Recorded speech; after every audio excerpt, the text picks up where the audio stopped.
Well, good afternoon, everyone. Thank you very much for joining us online. My name's Catherine Barnard. I'm Professor of Law at the University of Cambridge. I'm delighted to have with me Rob Ford, who's a Senior Fellow in the UK and Changing Europe, and in his spare time, Professor at the University of Manchester, and he knows everything there is to know about politics and public opinion.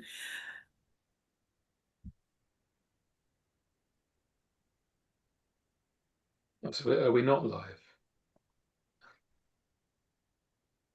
Good afternoon, everyone.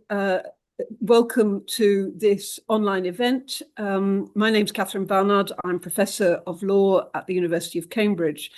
I'm delighted to have with me Rob Ford, who is a Senior Fellow in the UK and Changing Europe and Professor at the University of Manchester, and he knows everything there is to know about politics and public opinion and party politics and what's happening. I'm also delighted to have with me Lisa Smart, MP, who actually does politics rather than talk about it.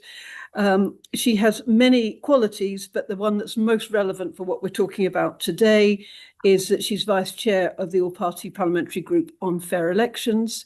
And we sincerely hope that Sean Woodcock, MP, Labour MP, who's also on the All-Party Parliamentary Group for Fair Elections, will join us as soon as he's able. You will be aware, if you've done these sessions before, that you can ask questions via Slido. I already see a number coming in. We won't be able to get to all of the questions, but I'll try and cover as many as possible. And just to say that today is about changing party politics in the UK and looking at this issue of political fragmentation. So we're going to keep, I'll look at the questions which are focused on that rather than more generic issues facing the world at the moment. I wonder if we could start with a question. What does political fragmentation mean for UK politics at the moment?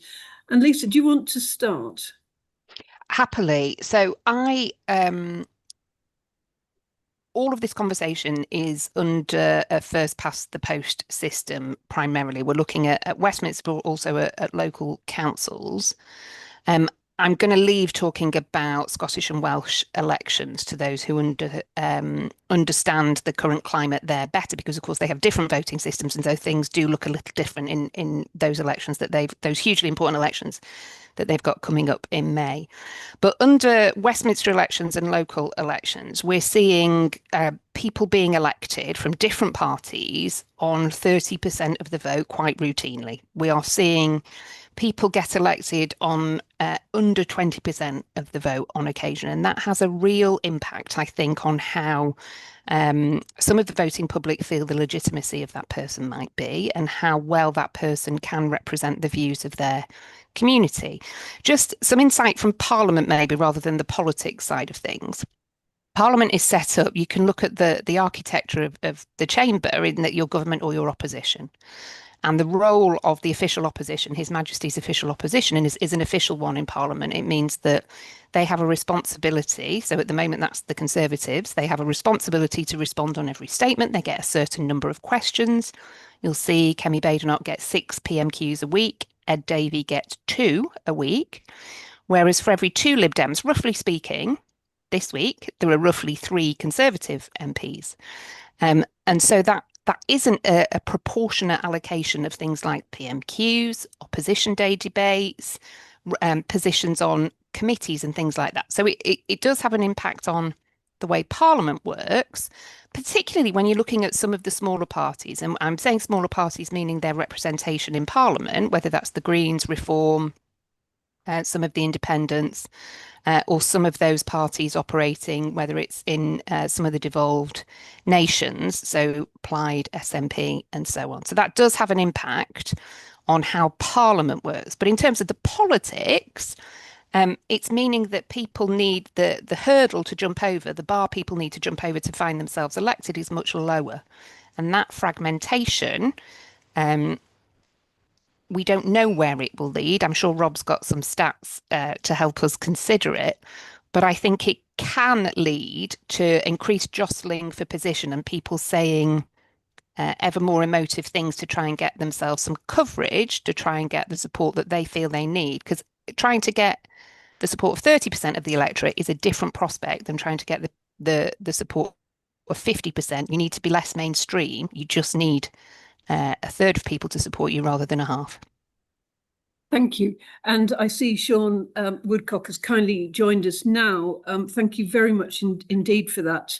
I'll come to you in a moment, Sean. I'll give Rob a chance to answer the question, the exam question, which is, what does political fragmentation mean for UK politics at the moment? Well, I mean, I could probably talk for an hour on this, but it would not be perhaps good practice to do so. So I'll just give a couple of headline points. The first point is it's a phenomenon that's very entrenched and is probably here to stay because it's been building for a while. Secondly, it clearly has an underlying structure related to Brexit. So there's been a lot of talk amongst psephology type academics about the emergence of two blocks. There's a Leave bloc, which is the Tories and Reform, and there's a Remain bloc, which is Labour, the Lib Dems, the Greens, and the nationalist parties in Scotland and Wales. And most of the movement in the polling, most of the movement in elections is within those blocks, not between those blocks. So the reason Reform's gone up a lot is because they've been taking votes for the Conservatives, and the reason the Greens have gone up a lot is because they've been taking votes from Labour. That is kind of well known amongst people in my line of work, but seemingly not so well known amongst the media, who seem to still spend an awful lot of time talking about Labour to Reform switchers, who are actually a very small part of the overall electorate. But the third point to make, which Lisa has already touched upon in some detail, is that all of this greatly magnifies the impact of the electoral system on our results. You've got 3, 4 sometimes parties in contention in wards, in constituencies, and it's a little bit of a toss-up who wins. So there's an element of randomness and volatility to it, but also if you can become the kind of electoral Snow White amongst the 7 dwarves, you can sweep the board everywhere. And we saw Reform do that last May in a number of county councils where they were getting around about a third of the vote, and they ended up with half or even 2/3 of the seats on the council. So in a scenario like this, where there's a great deal of fragmentation in the electorate, it turns the first past the post electoral system into a kind of volatility maximizer, a chaos maximizer. And I suspect we're going to see a good deal of that in the local elections this May as well, under first past the post. Thank you. And Sean, sorry, you missed the question. Just to say, it's essentially our opening question is, what does the political fragmentation that we see today mean for UK politics more broadly, and I suppose specifically for Labour? Thanks for having me, and apologies that I'm a couple of minutes late to the seminar.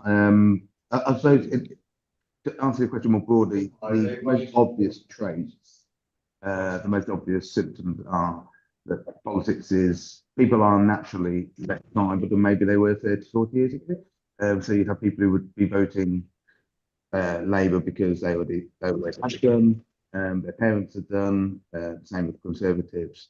I suppose the battle for Labour is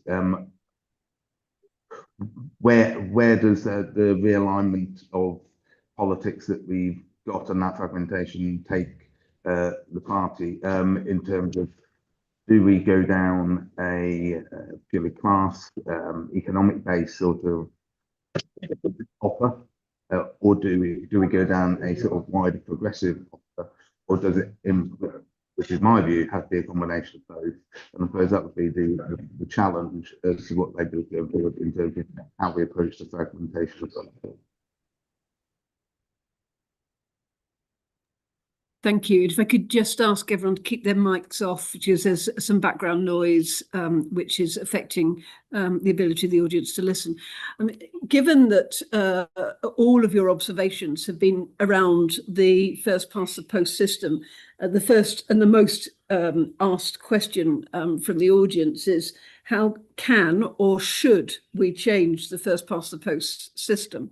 Now, Elisa, I see you smiling, and obviously, given your role as Vice Chair and the APPG on fair elections, I imagine you've got views. I'd rather not get into the weeds of the very many alternatives, but what's your thoughts on first past the post? Has it had its day? It's certainly had its day. Yes, I mean it's creaking under the weight of the politics that we're currently living through and has been doing increasingly for a while. The APPG for fair elections, we fight for three things. One is to reform the voting system to PR. Two is to work on cleaning up the finance that goes into British politics, and the third is to fight back against the mis and disinformation that we're seeing increasingly in our politics. And the first of those, I think, is fundamental to how we improve our politics for the better. It just leads to, rather than people saying, vote for us because you dislike us less than these other guys over here, which is what first past the post leads you to do. It leads you to squeeze third parties, whoever that third party is. It means that, and we see it in all the countries that have one of the various forms of proportionate voting, it leaves you able to talk about what you're in favour of, not what you're against. And I think that means our politics is in a much healthier, better place. It also leads people to look at where they share opinions. So if you look at one of the many countries that has PR, they're used to working in a more pluralistic way. Now, our coalitions at the moment are in the larger parties. I don't wish to speak for Sean, and I'm certainly not an expert on the internal workings of the Labour Party, but I think it's fair to say the Labour Party is a coalition of people who share some values, but perhaps not all values. And I think there's a range of opinion on a number of issues in the larger parties. I think PR puts the power in the hand of voters rather than in the hands of politicians to work out what they want to be in favour of and who they want to support. So I think PR has had its day. I think it's had its day for a long time. And I absolutely take the point we shouldn't be in the weeds about which is our favourite form of PR. But I think any of the forms of PR are better than first past the post. So yeah, so you're saying first past the post had its day, not PR has had its day. Oh, did I misspeak? I'm sorry. Yeah, yes, sorry. First past the post has had its day. It is surely time for a form of PR. And it's interesting, isn't it? Because we always used to look on with a certain degree of condescension of some of our European neighbours who've got PR systems that were seen to have a revolving door of government. And yet now we're saying we should be looking for some form of PR. Rob, hit us with it. What do you think? Well, I mean, you touched upon there one of the arguments that's often made by defenders of first past the post, which is that it delivers strong and stable governments. I'm not sure that anybody that's lived through the past 10 years in British politics would be convinced that that's what first past the post reliably delivers in the current climate.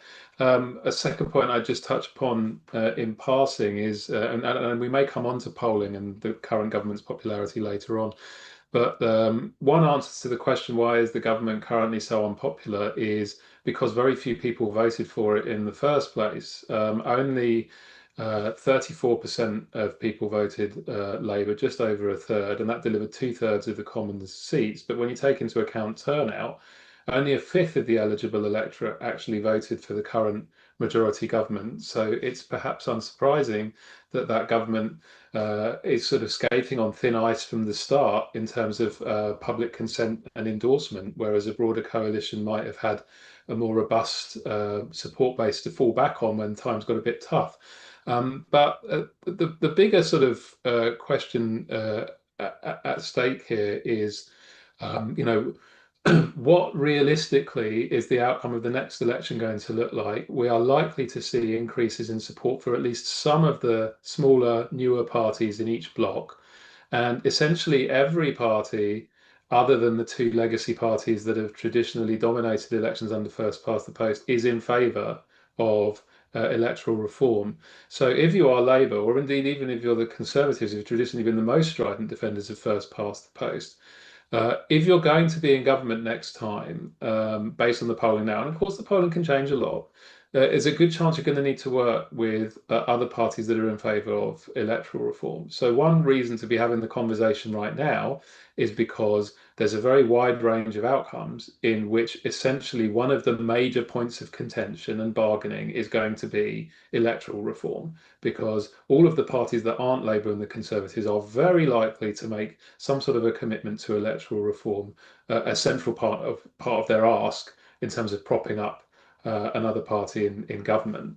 So even those parties that have traditionally benefited under first past the post now have a strong strategic interest, even if we leave aside the electoral interest, in considering how the system might be reformed, because that's a conversation they're going to have at some point. So why not start now? So, Sean, over to you. What's it like skating on thin ice? And secondly, are you going to find time to start a serious debate about an alternative to first past the post? Well, going back to the fragmentation issue, I mean, I think the last election was there was very clearly a move against the Conservatives, and that led to the result that we ended up with. And that's not necessarily a new thing either. I mean, we saw it in 1997 as well. So yeah, it's what is different, as I said, is the tribal nature of a large chunk of voters has disappeared. I suppose. I mean, I'm a fairly late convert to removal of first past the post and proportional representation. My reason for that is that my background is in local government, like a lot of other MPs. I think Lisa was in local government as well. And when you knock on doors, I think it's fair to say, and I might be wrong, Lisa's constituency might be very different. As a councillor, it is not the first issue that comes up when you talk to people. They don't care about electoral systems. They might think the politics is broken. They might think the current system is not working.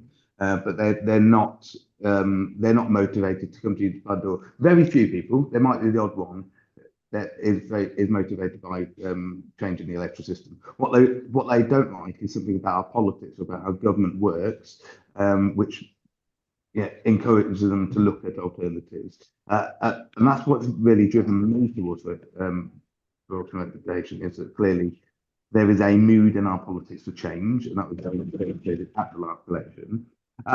If I was to make another point, though, it would be that actually, well, yes, historically Labour in Westminster has opposed first past the post.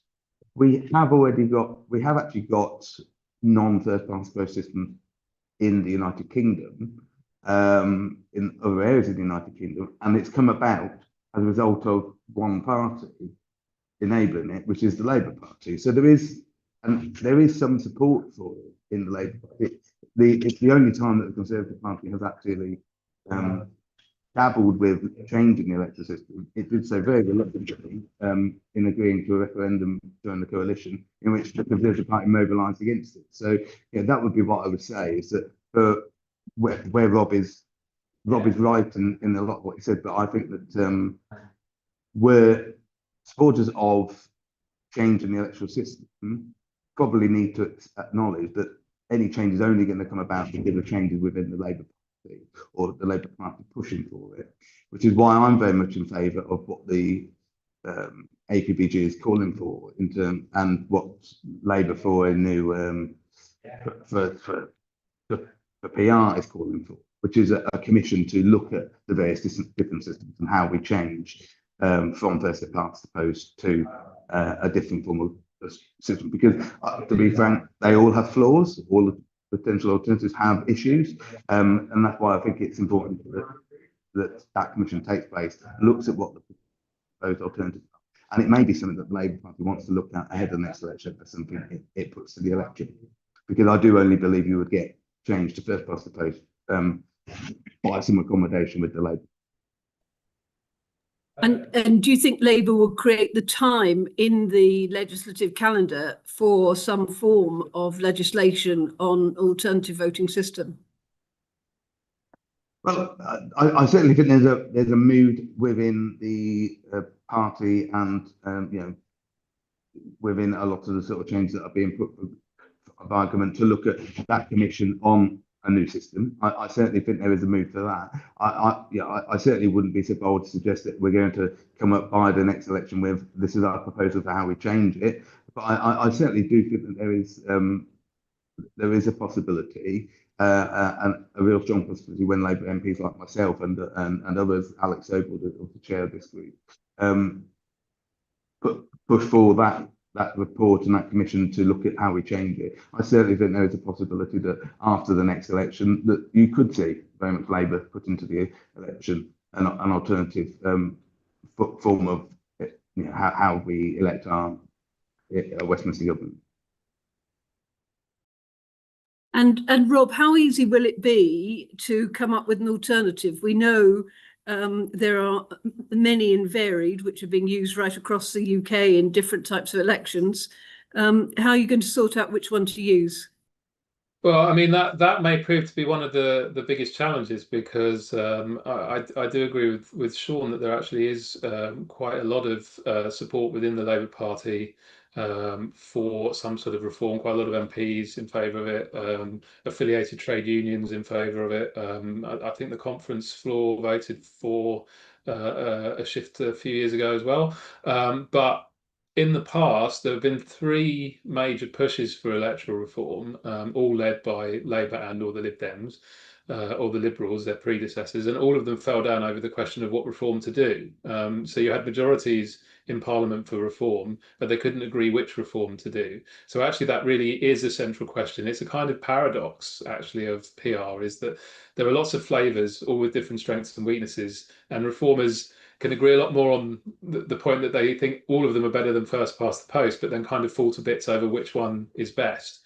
So for that reason, I think to ensure reform happens, having a robust process to converge on a reform and set up a set of criteria that they want that reform to satisfy would be good. And there is actually a blueprint for that, because that is how the Jenkins Commission operated in the late 1990s. It was given a set of desirable criteria, including maintaining the constituency link, which I know is a very important thing for a lot of voters and a lot of MPs. I think it is something that comes up on the doorstep if you bring up the issue of electoral reform.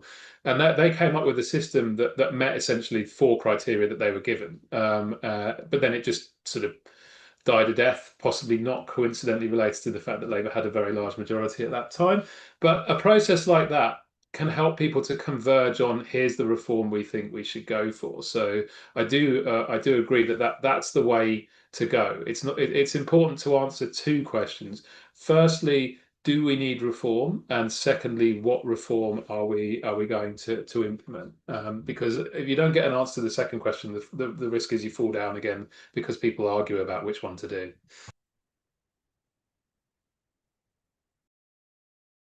Lisa, which of the options would you prefer? Oh, goodness me, I prefer STV. Are you really? I mean, I'm a Liberal Democrat. This is my favourite lunch day this year so far, Catherine, that I'm being asked to talk about my favourite voting system. But I think that what others have said is absolutely right. Sean's completely right that in the near term, nothing will change in terms of the voting system unless the Labour Party, specifically the leadership of the Labour Party, want it to happen. And I think that is why it's so encouraging that on the APPG for fair elections, over the majority of our members are Labour Party members, and that's really encouraging. Those campaigning for change have made huge progress in the Labour Party over recent years. You mentioned the vote, their conference vote, affiliated trade unions moving position, and more people talking at constituency Labour parties and asking questions at hustings to select candidates about, well, where do you stand on this? And I think that's really encouraging. I mean, it's not something as a Liberal Democrat, it's just, well, how much do you dislike first past the post? You know, there aren't many first past the post advocates in the Liberal Democrats, but there has been a move within the Labour Party. I think I've been really encouraged that the sector, so all of those pushing for change came together a few years ago, because there was an acknowledgement that as a bunch of electoral reform nerds, we have done ourselves down in arguing over what's our favourite voting system. And so the Good Systems Agreement, which was brought together to say, these are the principles we would want in any system, rather than let's just do a self-defeating was it in the Nazis had that book to show how you stop something from happening via committee, and it feels debating your favorite form of PR is one of those delaying tactics that means you never succeed, and you just spend a lot of time in socially awkward conversations with people without the social skills to get to the end of it. And I feel that the PR campaign more broadly has suffered from that. So the Good Systems Agreement was a good thing. We can surely agree on some of the principles. I feel a national commission to work through that could well be part of the answer. And so that's one of the things we as the APPG are pushing for. The need for change is clear and agreed upon. The way we get that change, or what the precise details of that change, exactly how the votes are cast and how they're counted, I think is not the most important matter.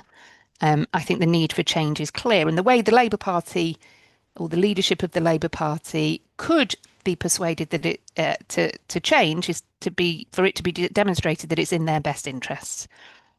So what I find quite interesting is the way that some of the language coming out of Reform UK parliamentarians and folk associated with that party has evolved over time, as it looks as though first past the post might be their friend rather than their enemy, which it was when they were in a different place in the polls.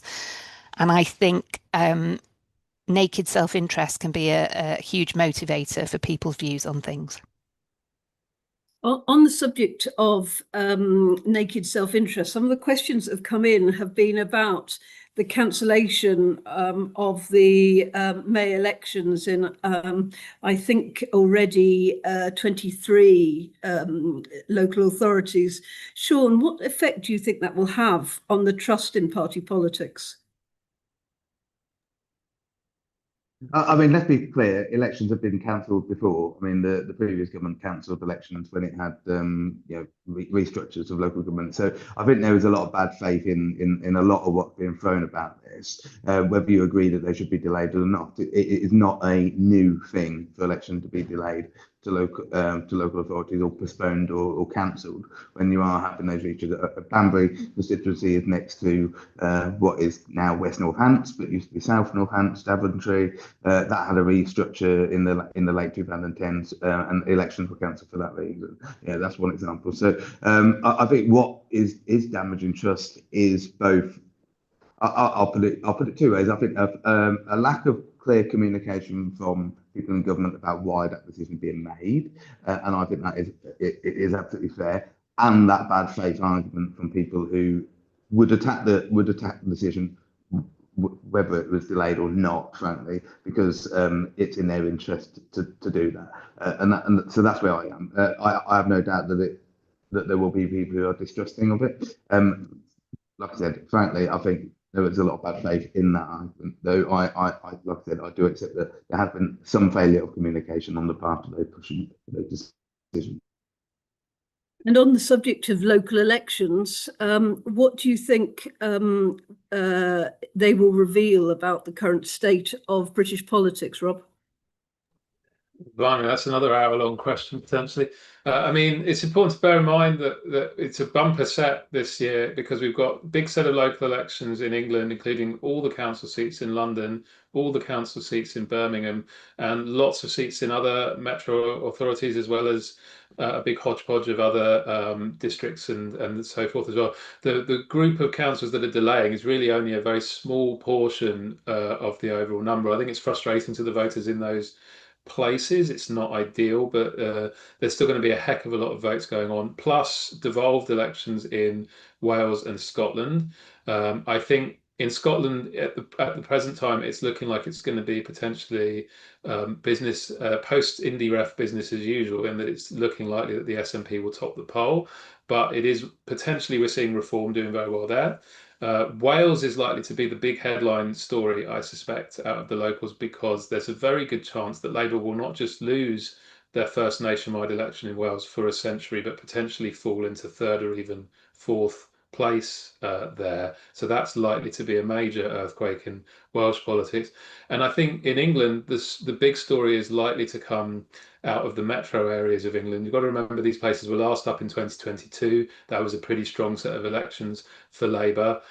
These are Labour heavy areas by nature anyway. And I think we're going to see the kind of fragmentation we were talking about at the start of this lunch hour really playing out in a big way in those elections. We see Greens doing well, we see Lib Dems doing well, we see some of the independents who've done well in the last couple of years as well, mobilising in the Muslim community in particular, doing well too. So Labour will potentially be losing in multiple directions. We're probably going to get a lot of reform gains too, but unlike last year, I don't think that will be by any means the only or major big story, big headline story coming out of these elections. I think the big story is going to be Labour's struggles in the cities and in Wales.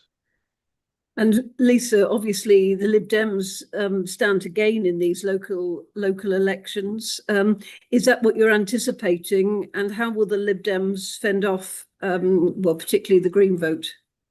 Yeah, so I don't know about expecting. I think the electorate deliver what they think they want to deliver rather than always what you expect. But I remain hopeful that the Lib Dems move forwards and we have more Lib Dem councillors after the first Thursday in May than we currently do. That's certainly what we're seeing from by-elections. I think Lib Dems won the most local by-elections of any party in 2025.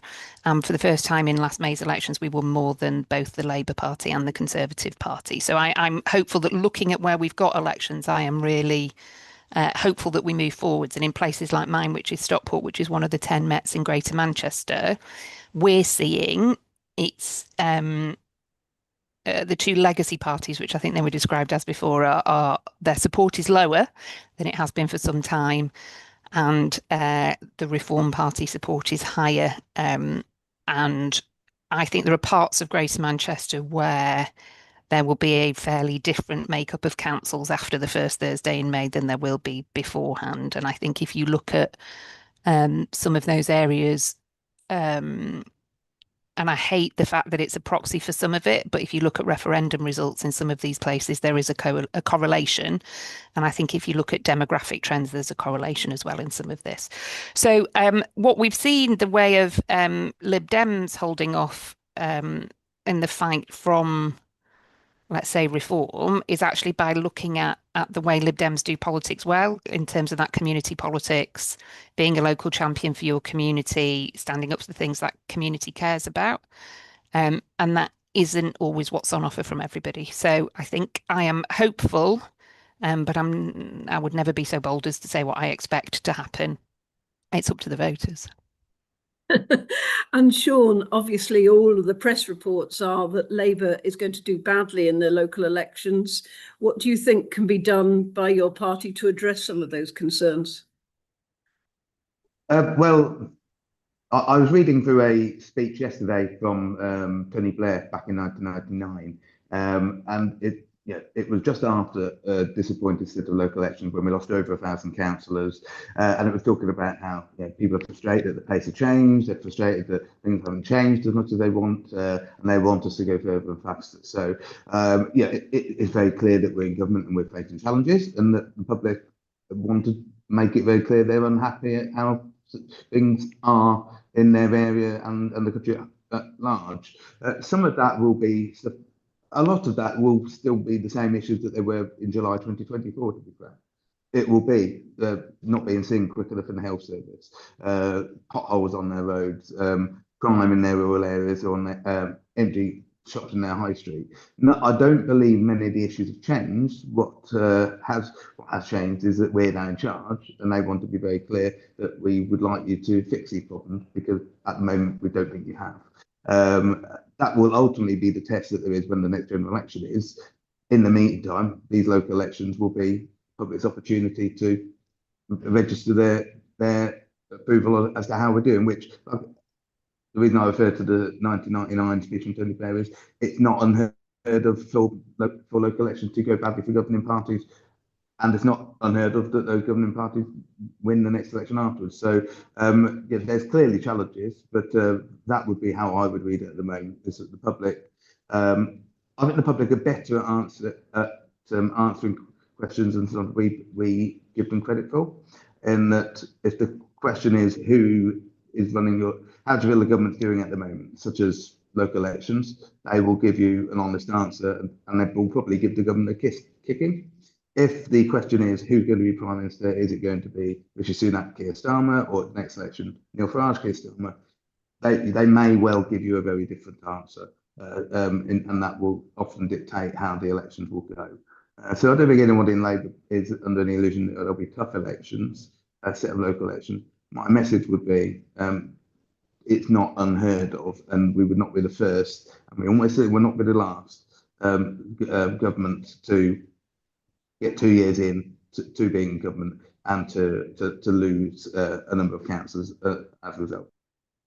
Just while we're on the subject of Prime Minister, as you can imagine, we've had a lot of questions coming in on Slido about whether Keir Starmer should continue as Prime Minister beyond the May elections. I would give you an opportunity to answer that, Sean.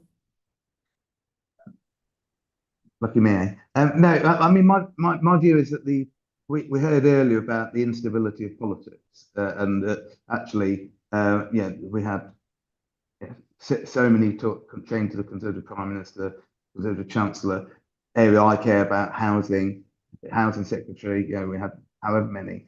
I think one of the reasons that the Conservatives lost the trust of British people is because they kept moving the pieces around like it was a chessboard, instead of actually dealing with the fundamental problems.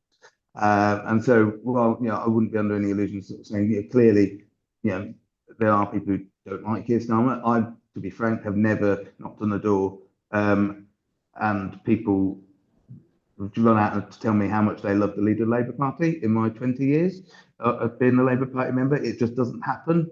People are much quicker to tell you that they don't like your leader than now to tell you they really do. So what I would say, though, is I think we really need to focus on what I said in my previous answer, that actually it's fixing these issues that there are in the country, rather than changing leaders, is ultimately what will dictate how the next election goes and whether people like me keep my seat. So I personally, my view is the Keir should stay as the Prime Minister, and that we should just get on with trying to fix the issues that there are, because I think any other route, frankly, makes us no better than the last lot, and the public gave a pretty resounding verdict. Thank you, Rob. The next one's really probably you are the best place to answer, which is how should the mainstream political parties deal with the rise of Reform and the Greens?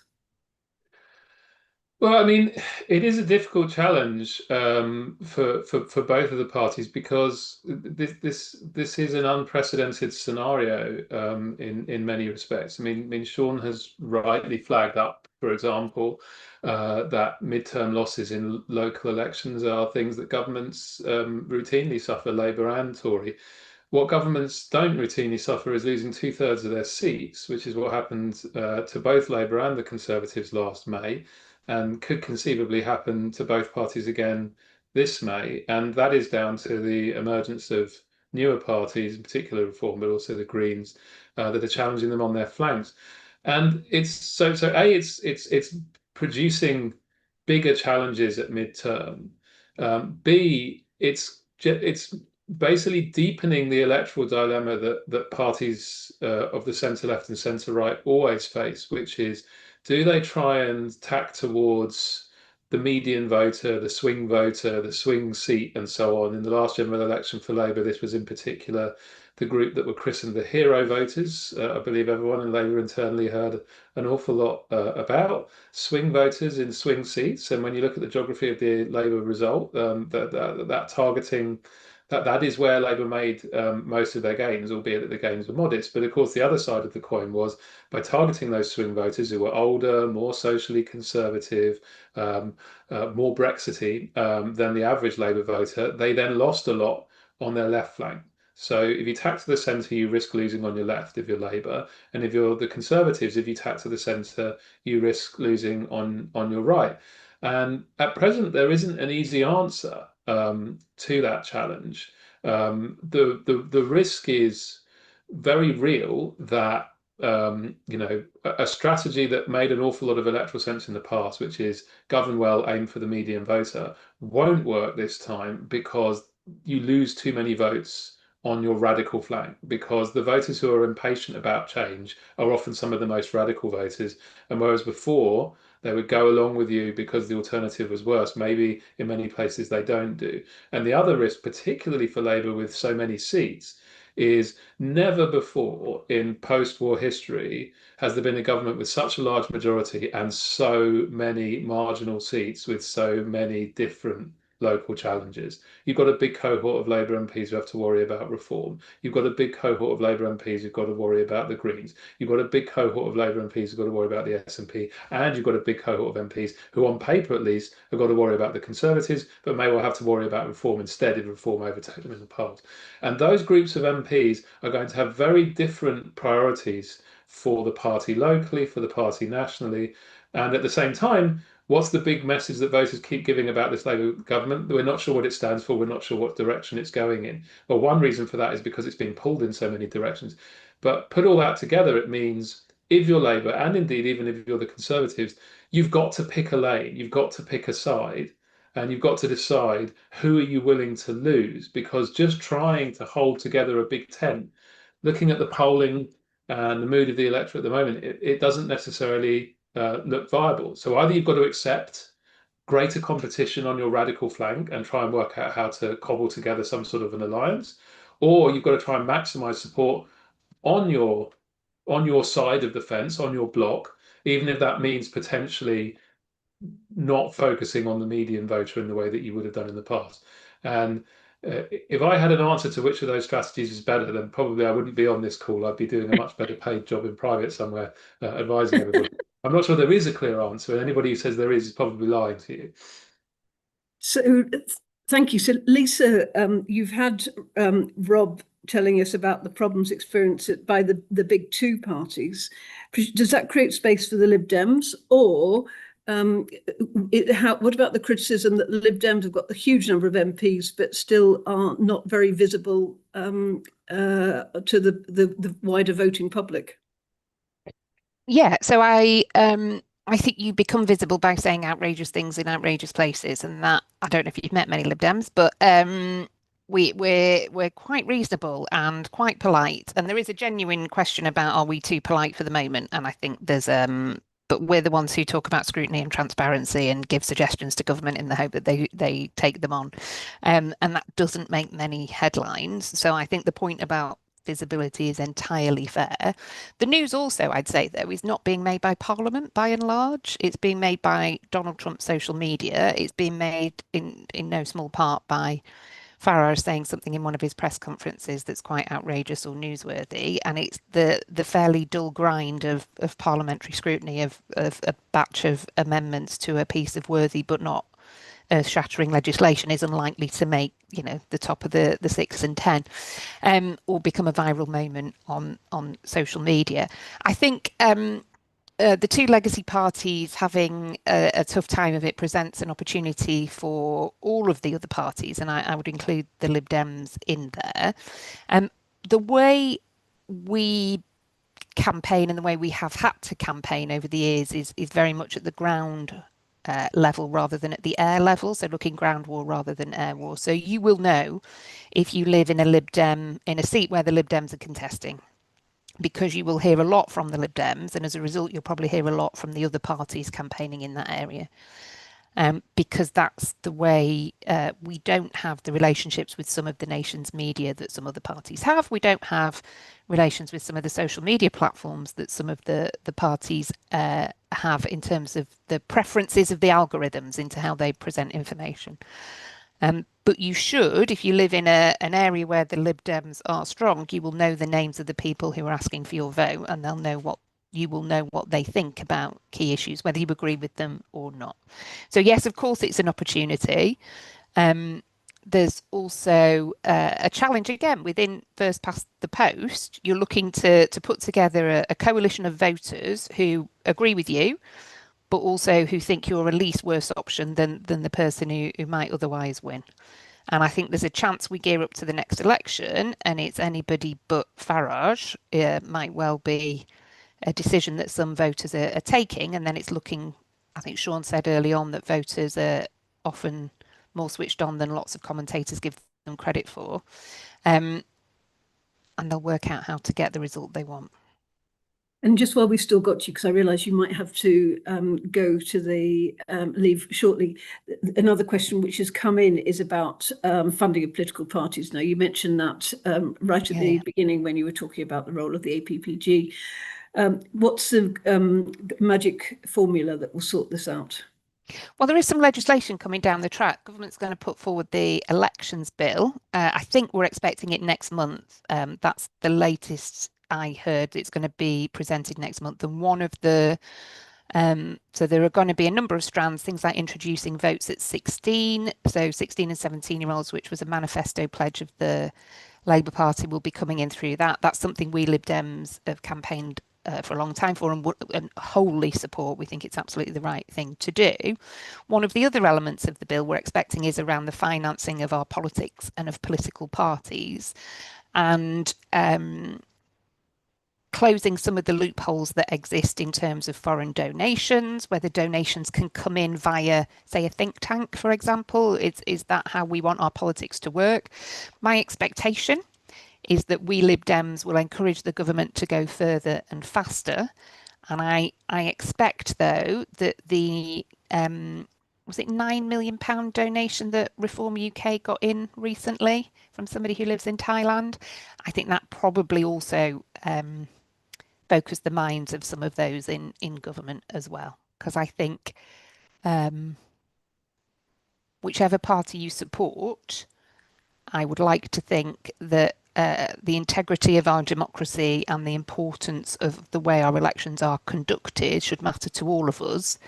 And so I expect we will get into the nerdy weeds about what this looks like in terms of the powers of the Electoral Commission, the way you can look at transparency and accountability when it comes to financial donations. But that's coming in the coming months as part of the elections bill. Fantastic. So my last question, because I realise we're coming to the end of our session, I will want to ask primarily, I think, Rob, will there be a Tory Reform alliance before the next general election? And for Sean and guest Lisa, about will there be some form of progressive alliance before the next election? Rob, do you want to kick off on the Tory Reform alliance? Yeah, sure. I mean, my strong gut instinct on this is it is unlikely, simply because for the Tories and Reform, the whole situation is like two kids on a seesaw. Whichever one is up really doesn't have much of an incentive to do an alliance with the one that's on the way down. And whichever one's on the way down will become very enthusiastic about an alliance right at the time when their compatriots on the right bloc lose interest. If you're Nigel Farage right now and the MRP models are saying you can get a majority on your own, why on earth would you do a deal with the Conservative Party? What on earth is in it for you? The Conservatives may well become a lot more keen on a deal because they want to try and salvage something from the current situation. But as long as they're enthusiastic, Farage won't be.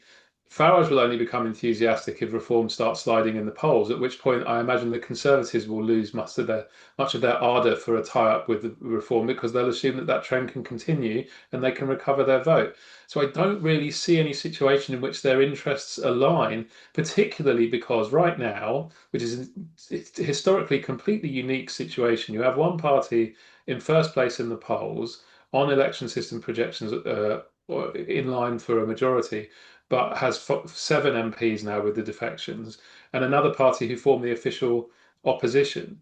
I think it will be a different kettle of fish even when we get to a position where, for example, Reform are the larger party on the right in Parliament and the polls, and the Conservatives are smaller. I can see how they would do a tie-up then, because Reform can dictate terms. But before the next general election, I'm not sure how it happens. Thank you. And Lisa, I realise you've got to go. You've got a minute and a half. Thank you. You asked about working, stepping aside for one another ahead of the election. Absolutely not. I think it was tried in the run-up to 2019 under the Unite to Remain banner. It didn't work. All the stats show that it didn't help anybody do anything, and left a legacy that left a really bitter taste in lots of those local areas. It is absolutely not up to political parties to decide all this and not put the power in the hands of voters. Voters should decide who represents them, and then you work with what comes out the other side of an election. But there will absolutely not be any sort of alliance involving the Liberal Democrats this side of a general election. Thank you, and thank you. Thank you, and I'm so sorry I've got to go to the chamber. Thank you. Thank you. Goodbye. Sean, the floor is yours. Oh, I agree with Lisa, but for different reasons as well. As I said earlier, I think voters are actually able to figure it out themselves. We saw at the last election, where voters very clearly want to send a message and which was, can we get Conservatives out?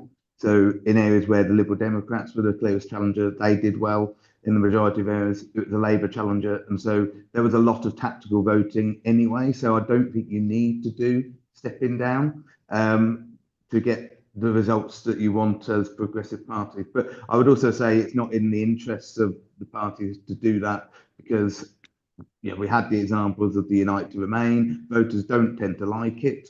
There are also clearly fundamental differences between those parties as well. I mean, particularly with some of the things that Zach Belansky is saying on NATO, issues around the deputy leader agreements, and there'll be differences with the Liberal Democrats as well. I wouldn't say necessarily a stark, which would mean that in many ways people within the parties would find that distasteful to do. So I can see absolutely no circumstances where there is an electoral pact like that. And as I said, I don't think necessarily you need to have one anyway, because voters, I believe, can figure it out. I was hoping not to have to get onto the sensitive subject of Greenland, but given there's been so many questions about Greenland, my question is not on Greenland itself, but the effect of Trump on British politics. Rob?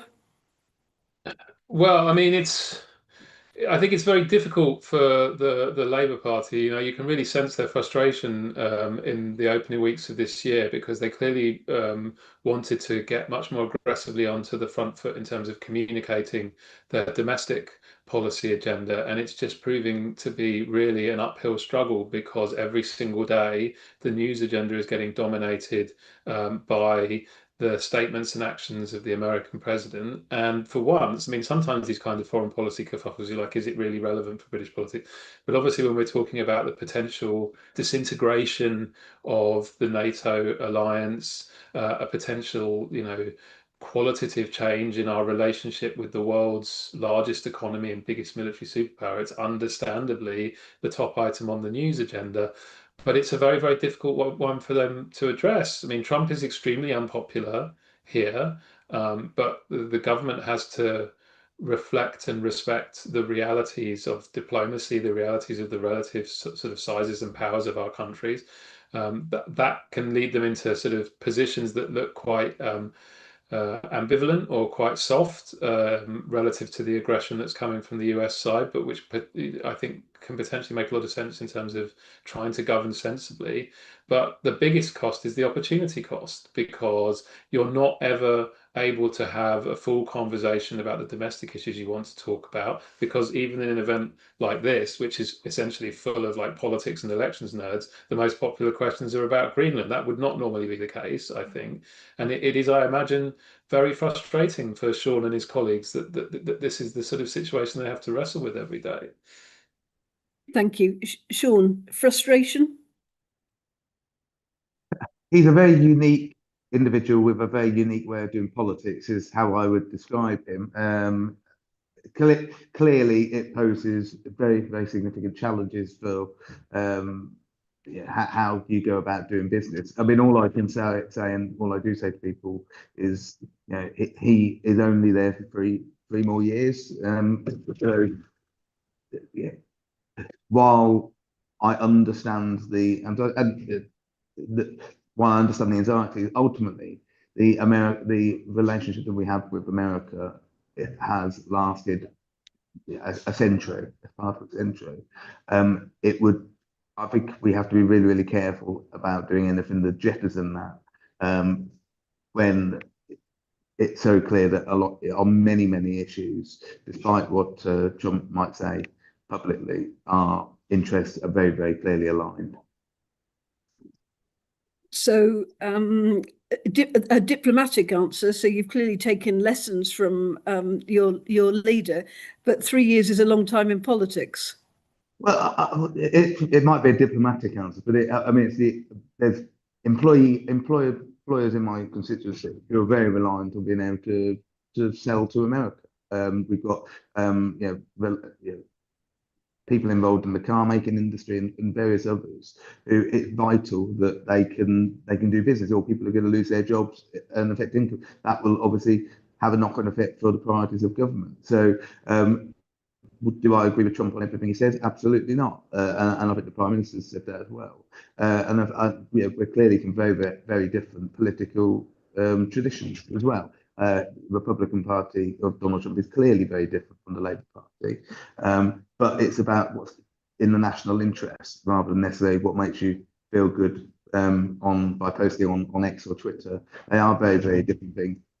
I understand completely how for the public that can look to be something very, very different. But ultimately, you have to think about the 70,000 people you represent and the people of the country as a whole, not necessarily just about that instant gratification that you might get from posting something because of what he said this morning on his social media. Well, on that note, I think we will draw to a close. I want to thank all of our speakers for their time. I'm hugely grateful to you. And thank you very much to the audience for their excellent and wide-ranging questions. I don't think we've solved the alternative voting mechanism, but what's interesting, I think, is the support in favour of doing something that first past the post isn't working. Just to remind you that on the 30th of January, which is the 6-year anniversary of the UK's exit from the EU, we have another lunchtime session at 1 o'clock on UK-EU relations, something we've not touched today, but as we know, it's going swimmingly, with the UK and the Changing Europe team and Sir Ivan Rogers. So I hope as many of you as possible sign up to that. In the meantime, thank you very much indeed for your time and company.